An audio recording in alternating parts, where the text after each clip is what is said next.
My name is Victor Guzman, and I'm a 9/11 survivor. I was on the 85th floor when the first plane hit the North Tower.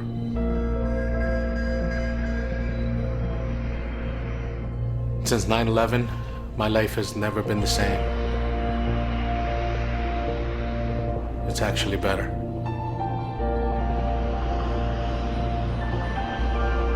This is my story.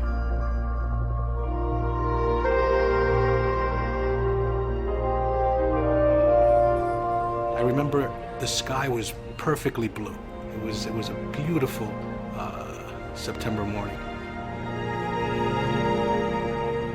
I know we had a long commute, an hour and a half, 2 hours, and one time we were sitting out talking, and I determined that he was commuting about 20 hours a week, and we said, well, that's a part-time job. I get into my office and start typing my billing as attorneys do, and I remember pressing print. As I'm getting up, I hear this great explosion, and the building rocks forward to the point where I have to brace myself against the wall of my desk, and then it snapped back. There was nothing but smoke and smell. We saw that the elevators weren't working, that some of them were actually blown out. We found the staircase. We slowly descend down. I do remember at the explosion saying a quick prayer, and I still say that it was that prayer that kept me calm. All of a sudden, family became important. Before then, it was getting the material things for the family. That was one of the reasons why I went to work at the Trade Center. I was going to make much more money. You know, he had started this job probably about 3 months before 9/11. He was gung-ho about his job. I just remember sitting in front of the TV, grabbing a pillow and just rocking back and forth. And as I was doing that, I remember distinctly thinking to myself that he had kissed me goodbye that morning, and that was really odd for him to wake me up to just kiss me goodbye. And then I was so thrilled that we said goodbye in good terms. I mean, at that point I wasn't sure what was going to happen. We finally get out, and as I started running, I hear a loud crunching of glass and metal. And when I turn around, I see that tower that I just a few minutes before running out of starts coming down. The faster I ran, the closer that plume of smoke was coming. And all of a sudden, that plume of smoke just overcomes us. And I was just at Pace University. I remember I'm still shaking, and I go in, and at that point, I hear the North Tower come down. And I remember just my knees buckling, and I just fell into the chair. I put my hands in my face, and I'm like, the first question was, why me? Why did I survive? And then the next thought was, I was in that building that just collapsed.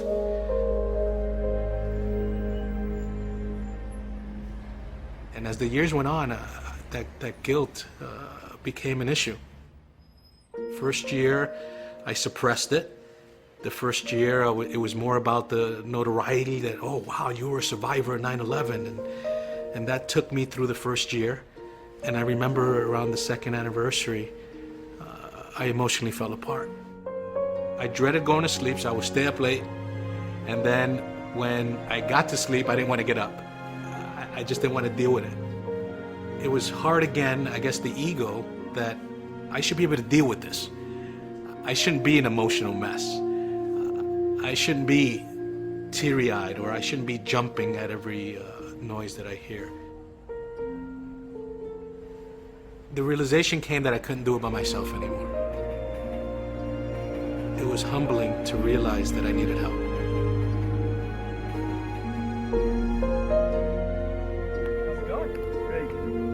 The bishop, he would always talk to Victor and give him a hug and ask him, Victor, are you okay? He became another father figure. I remember him always putting his arm around me, and how I needed that. How I needed someone else to realize that I was in pain. The hard part about changing is that, I was enjoying the money I was making in the city, and realized that I had to have faith that, one, we were going to continue to pay our bills, and two, that we were going to have to do without.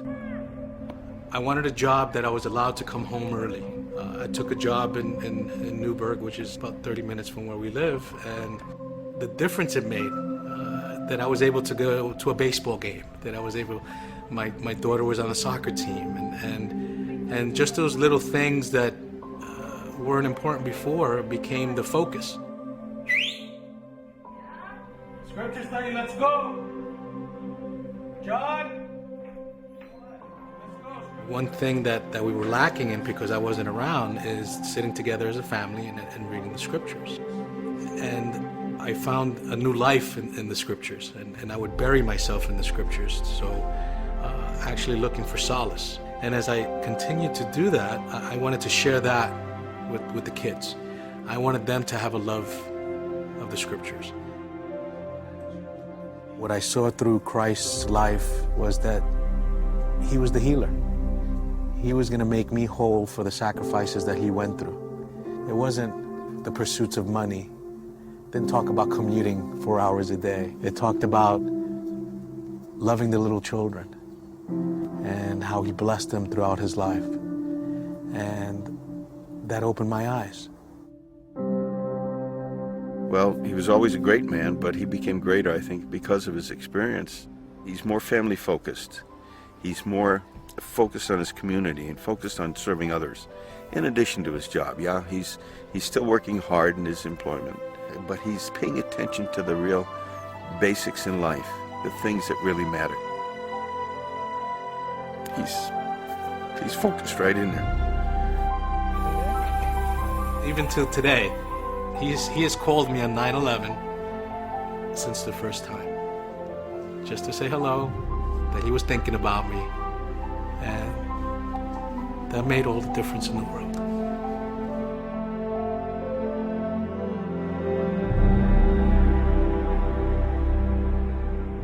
After 9/11, some have said there is no God.